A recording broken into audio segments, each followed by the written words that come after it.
Good morning student. आज एक नया चैप्टर स्टार्ट कर रहे हैं, केमिस्ट्री इन एवरीडे लाइफ। ये केमिस्ट्री इन एवरीडे लाइफ और पॉलीमराइजेशन, ये दो चैप्टर बचा हुआ है।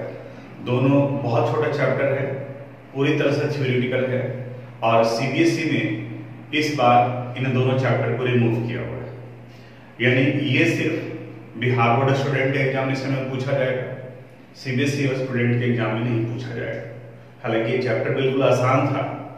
हम लोग polymers, chemistry in everyday life, biomolecules, इन सब चैप्टर से उम्मीद करते थे कि स्टूडेंट्स को थोड़ा सा मेहनत करने के बाद में स्कोर कर सकता है, लेकिन इस बार के एग्जामिनेशन में वो नहीं आया।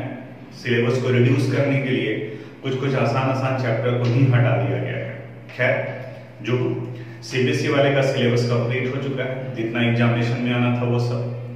बिहार बोर्ड में चूंकि डिडक्शन नहीं आया है कहीं न्यूज वगैरह में कि किसी पोर्शन को हटाया है नहीं हटाया है, तो इस वजह से उनको लेकर के हम पूरा बता रहे हैं।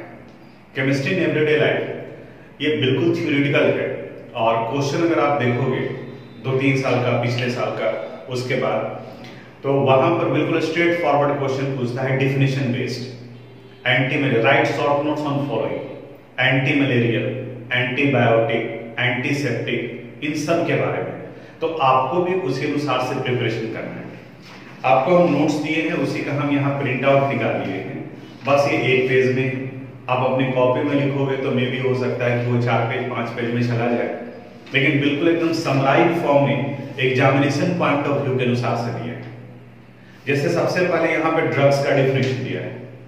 ड्रग्स ऐसा जनरल सेंस में ड्रग्स का क्या निकलता है, ड्रग्स के बारे में हम लोग बस नार्कोटिक ड्रग्स समझ लेते हैं। ड्रग्स वैसे केमिकल सब्सटेंस को कहते हैं जो हमारे बॉडी के साथ इंटरैक्ट करता है और डिजीज के ट्रीटमेंट में इस्तेमाल किया जाता है। इन्हें कीमोथेरेपी कहा जाता है। केमिकल सब्सटेंस से अगर हम लोग यूज करते हैं, फिजिकल एक्सरसाइज से अगर ट्रीटमेंट करते हैं तो उसे फिजियोथेरेपी कहा जाता है। रेडिएशन से अगर हम लोग किसी बीमारी का ट्रीटमेंट करते हैं तो उसे रेडियोथेरेपी कहा जाता है। तो ये सारा डिफिनेशन यहाँ पर हम लिखे हैं कि किस अनुसार से ड्रग्स किसे कहा जाता है। फिर chemical in medicine and health care, इसमें एंटीबायोटिक्स आप रीडिंग डालोगे, अब उसी को पढ़ करके हिंदी में ट्रांसलेट करना 12th स्टैंडर्ड के लिए तो कुछ है, हाँ कुछ अलग होगा तो उसको हम डिस्कस करते हैं। एंटीबायोटिक्स वैसे मेडिसिन को कहा जाता है। पायरो वर्ड का मतलब होता है हीट, यानी कि जो बॉडी टेम्परेचर को रिड्यूस करने का काम करता है। जैसे इसमें कॉमन आप नाम जानते होंगे पैरासीटामोल, वो एंटीपायरेटिक्स के रूप में काम करता है। एनाल्जेसिक्स को पेन किलर कहा जाता है, which give relief from pain, जो पेन से रिलीफ देता है हमें। और इसको 2 कैटेगरी में बांटा गया है, narcotic and non narcotic. Narcotic उन्हें जिनके यूज करने पर आप एडिक्टिव हो सकते हैं, यानी जिसका लत लग सकता है, यानी बार बार आपको उसको यूज करने का जरूरत महसूस होगा, वैसे ड्रग्स को, वैसे एनाल्जेसिक्स को नार्कोटिक कहा जाता है। और ये डॉक्टर के प्रिस्क्रिप्शन पर ही दिया जाता है और उस कंडीशन में दिए जाते हैं जब पेन बहुत ज्यादा हो। जैसे कैंसर के केस में दिया जाता है, कैंसर में बहुत ज्यादा पेन हो रहा है, हार्ट अटैक के समय में पेन बहुत ज्यादा होता है, तो उस वक्त में क्विक रिलीफ के लिए कैलकुलेटेड डोज दिया जाता है और फिर उनके उस सिम्टम्स को न्यूट्रलाइज करने के लिए भी दूसरे मेडिसिन डॉक्टर के द्वारा लिखे जाते हैं। ये आपको जनरली मेडिकल स्टोर में नहीं मिलेगा। जहां कहीं भी अगर आप जाते हैं तो डॉक्टर का प्रिस्क्रिप्शन रिपोर्ट जमा करना पड़ेगा और उसके बाद प्रिस्क्राइब्ड मेडिकल स्टोर में ही वो मिलेंगे, सब जगह पर नहीं मिलते हैं। नॉन नार्कोटिक यानी कि जो नशीला नहीं, जो जनरली हम लोग एनाल्जेसिक्स यूज करते हैं, एस्प्रिन, डिस्प्रिन, ये सभी आप नाम सुने होंगे। सर दर्द करता है, डिस्प्रिन ले लेते हैं, तो एनाल्जेसिक्स के एग्जाम्पल में आते हैं। वो कुछ का हम नाम भी यहाँ पे लिखे हैं, एनाल्जीन, नोवेल्जीन, ये सभी नॉन नार्कोटिक में आते हैं। और नार्कोटिक में आता है हीरोइन, कोडेनीन, मॉर्फिन, इनका नाम भी आप सुने होंगे। ट्रैंकुलाइजर वैसे मेडिसिन को कहा जाता है जो स्ट्रेस से बाहर लाने के लिए किया जाता है। जैसे अभी एग्जामिनेशन टाइम है, अगर आप प्रिपरेशन कर रहे हैं तो इस बार तो आपके लिए सिलेबस भी रिड्यूस किया हुआ है, आसान है।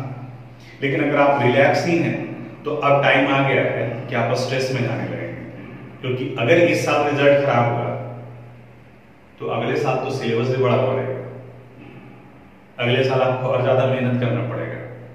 अब इन सब बातों से आप स्ट्रेस में जा रहे हैं, आपको नींद नहीं आएगी।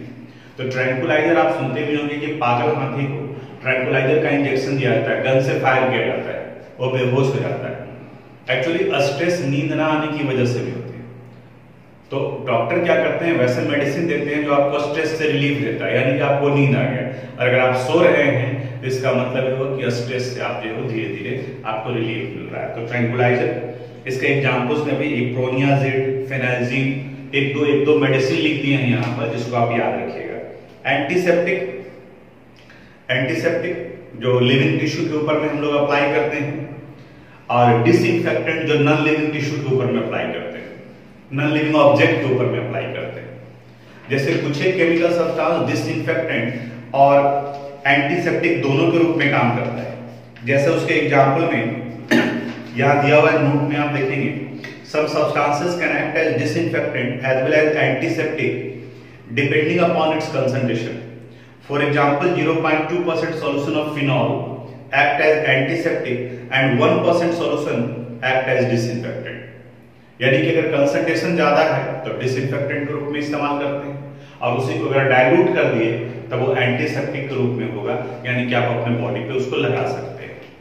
हम लोग जो कॉमन यूज करते हैं एंटीसेप्टिक, उसमें आपका बोरोलिन भी आता है, एंटीसेप्टिक क्रीम है, डिटॉल है, सेवलॉन है, ये सभी एंटीसेप्टिक सॉल्यूशन में आते हैं। एंटी मलेरियल, नाम से ही पता चल रहा है कि जो मलेरिया के ट्रीटमेंट में इस्तेमाल किया जाएगा, एंटी मलेरियल कहा जाएगा। एंटीबायोटिक्स, जो बायोटिक यानी कि माइक्रो ऑर्गेनिज्म को किल करने के लिए किया जाए, बैक्टीरिया को मारने के लिए किया जाए, उन्हें एंटीबायोटिक कहा जाता है। और इसके दो टाइप है, एक बैक्टीरियोसिडल और दूसरा बैक्टीरियोस्टैटिक। बैक्टीरियोस्टैटिक उसके ग्रोथ को रोक देता है, और बैक्टीरियोसिडल उसको किल करता है, उसको मारने का काम करता है। दोनों मेडिसिन का एग्जांपल दिए हैं। उसी में ब्रॉड स्पेक्ट्रम एंटीबायोटिक आता है। ब्रॉड स्पेक्ट्रम कहा जाता है जो लार्ज नंबर में डिफरेंट टाइप्स ऑफ बैक्टीरिया को किल करने के लिए यूज किया जाता है। और जनरली आप अगर मेडिकल स्टोर से दवा खरीदने जाते हैं, आप डॉक्टर के पास में जाते हैं अगर बीमार हैं, तो आपको कहेंगे यूरिन टेस्ट कराइए, ब्लड टेस्ट कराइए, यानी वो आइडेंटिफाई करना चाहते हैं कि कौन सा पार्टिकुलर बैक्टीरिया आपके बॉडी में है, और उसी का वो मेडिसिन देंगे। आपको खर्चा ज्यादा दिखता है, लेकिन अगर आप मेडिकल स्टोर में जाते हैं तो आपको 2 गोली दे दिया और आप ठीक भी हो जाते हैं। तो एक्चुअली वो ब्रॉड स्पेक्ट्रम एंटीबायोटिक देता है जो कई वेराइटीज ऑफ बैक्टीरिया को किल करने का काम करता है। तो आपको तो लगा कि ये ब्रॉड स्पेक्ट्रम एंटीबायोटिक फिर बाकी डॉक्टर क्यों नहीं यूज करते हैं? हमारे बॉडी में बहुत सारे वैसे बैक्टीरिया हैं जो हमारे लिए यूजफुल है, और अगर आप ब्रॉड स्पेक्ट्रम एंटीबायोटिक्स यूज कर रहे हैं तो बाकी बीमारी वाले बैक्टीरिया के साथ साथ उस बैक्टीरिया को भी वो किल कर देता है जो आपके बॉडी को सपोर्ट करता है, जो आपके बॉडी के लिए हेल्पफुल होता है। तो इस वजह से डॉक्टर में और मेडिकल स्टोर में ये फर्क पड़ता है। मेडिकल स्टोर के अगर आप टेस्ट नहीं कराएंगे तो तुक्का लगाना पड़ेगा, या फिर कोई सिम्टम से केस कर सकते हैं। फिर एंटासिड, आपके बॉडी में अगर एसिडिटी ज्यादा हो रहा है तो उसको न्यूट्रलाइज करना होगा। जैसे इसका एक कॉमन नाम सुने होंगे आप, इनो, ऐड भी आता है टीवी में, इनो ऑन एसिडिटी का, तो उस मेडिसिन को एंटासिड्स कहा जाएगा। और आपको पता है कि एसिड को न्यूट्रलाइज करने के लिए बेस होगा, तो जनरली इनो में मेटल के कार्बोनेट, बाइकार्बोनेट यूज किए जाते हैं। एंटीहिस्टामिन, हिस्टामिन हमारे बॉडी में सेक्रेट होता है जिसकी वजह से स्वेलिंग होता है। जिससे अगर कोई कीड़ा काट लिया आपके बॉडी पर तो वहां पर वो पार्ट स्वेल कर जाता है, या एलर्जी की वजह से कहीं कहीं पर स्वेलिंग आ जाता है, जिसको हम लोग बोलचाल की भाषा में कहते हैं कि चकत्ता निकल गया, कुछ लोग बोलते हैं कि दोदरा हो गया है, यानी कि अलग अलग बात। तो उसी स्वेलिंग को, रेडिश को न्यूट्रलाइज करने के लिए हम लोग एंटीहिस्टामिन का इस्तेमाल करते हैं, जिसमें से कॉमन आप नाम सुने होंगे एविल। कहा जाता है कि अगर एलर्जिक रिएक्शन हो रहा है तो वहां एविल इस्तेमाल करते हैं हम लोग। ये था केमिकल जो मेडिसिन के रूप में इस्तेमाल किया जाता है। इसके बाद है केमिकल इन फूड, फूड में जो इस्तेमाल किया जाता है। इसमें फूड प्रिजर्वेटिव, फूड प्रिजर्वेटिव उन्हें कहा जाता है जो फूड को बचाने के लिए यूज किया, जैसे आप मार्केट से खरीदते हैं, इवन चिप्स और कुरकुरे ही ले बोलते हैं, तो चिप्स और कुरकुरे का पैकेजिंग बहुत पहले हुआ होता है, तो उसके अंदर में एक तो नाइट्रोजन यूज किया जाता है ताकि उसको ऑक्सीडाइज होने से बचाए, और दूसरा फूड प्रिजर्वेटिव डाले हुए रहते हैं। फूड प्रिजर्वेटिव आपके कोल्ड ड्रिंक्स में डाला हुआ होता है, पेस्टिसाइड्स के रूप में यूज किया जाता है, और हमारे इंडिया में उसका परसेंटेज ज्यादा होता है बाकी दूसरे के कंट्री के कंपेरिजन, क्योंकि हमारे यहाँ पैकेजिंग के बाद में उसका यूज जो लंबे समय तक होता रहता है। कंजम्पशन उतना फास्ट नहीं है जितना अमेरिका वगैरह में। तो हाँ, अमेरिका में लोग ये इमेजिन करते हैं कि एक सप्ताह के अंदर भी खत्म हो जाएगा, ये बचा हुआ नहीं रहेगा सैंपल, तो उसी अनुसार से प्रिजर्वेटिव डाला गया। हमारे यहाँ उम्मीद करते हैं कि 2 महीना 3 महीना तक दुकान वाले के पास में रहेगा, तो उसके अनुसार से प्रिजर्वेटिव ज्यादा डालना पड़ेगा। तो ये फूड प्रिजर्वेटिव में एक बार बोर्ड एग्जामिनेशन में पूछा है BHA एंड BHT का फुल फॉर्म क्या होता है। तो BHA है ब्यूटाइलेटेड हाइड्रोक्सी एनिसोल, और BHT हो गया ब्यूटाइलेटेड हाइड्रोक्सी टॉलिन, ये केमिकल सब्सटेंस हो गए। आर्टिफिशियल स्वीटनिंग एजेंट, जनरली हम लोग स्वीटनिंग एजेंट के फॉर्म में कॉमन शुगर का इस्तेमाल करते हैं, लेकिन ये आर्टिफिशियल नहीं है, तो नेचुरल है। आर्टिफिशियल में केमिकल सब्सटेंस में जनरली जो आप नाम सुने होंगे सैकरीन का, आइसक्रीम बनाने में इस्तेमाल किया जाता है। उसी अनुसार से कुछ और भी हैं, आप लिस्ट में देखोगे नोट्स में, तो ब्रैकेट में शुगर के कंपैरिजन में उसका स्वीटनिंग वैल्यू दिया हुआ है। जैसे अस्पर्टेन, सैकरीन का 550 कहने का मतलब ये हुआ कि 1 ग्राम सैकरीन का जो स्वीटनेस वैल्यू होगा वो 550 ग्राम शुगर के बराबर होगा। यानी कि आधा किलो चीनी की जगह पर आप 1 ग्राम अगर सैकरीन यूज करते हैं तो उतना ही स्वीटनेस वैल्यू देगा। इसलिए लार्ज स्केल पर इंडस्ट्री में जैसे कोई आइसक्रीम बना रहे हैं, चॉकलेट बना रहे हैं, तो वहां पर शुगर की जगह पर आर्टिफिशियल स्वीटनिंग एजेंट का इस्तेमाल किया जाता है।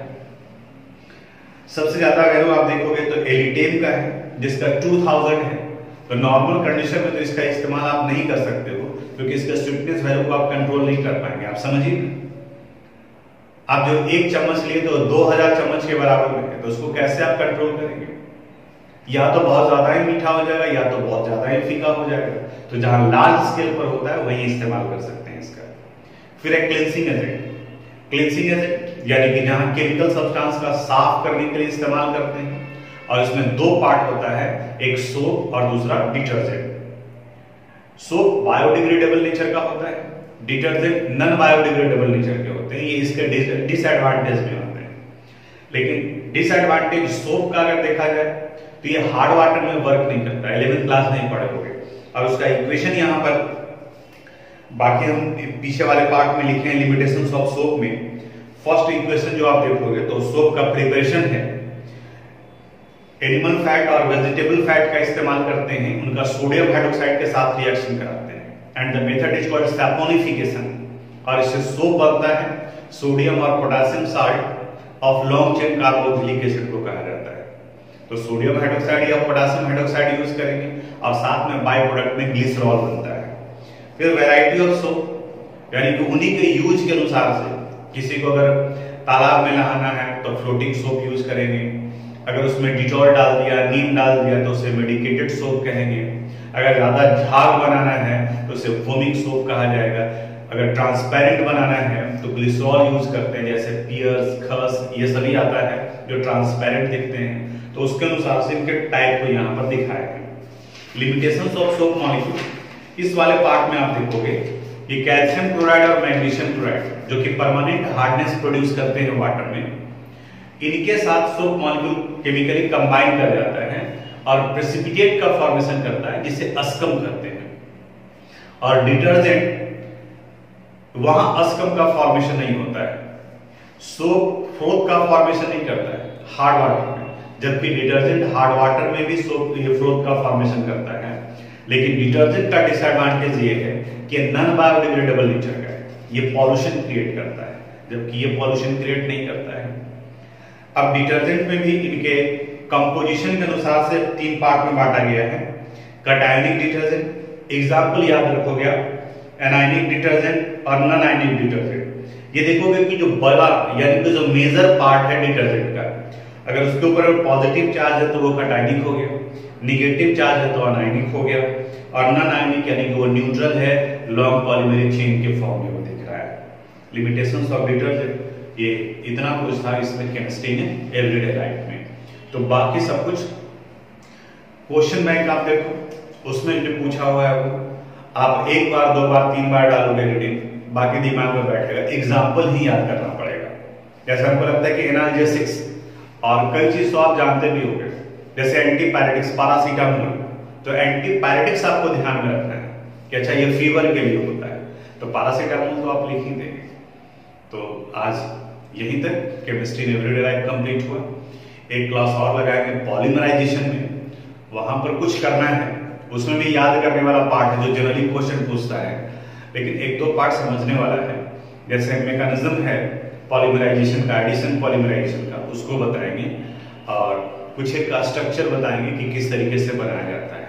अदरवाइज बाकी एक लिस्ट देंगे, उसको आपको याद रखना पड़ेगा। तो आज यहीं तक।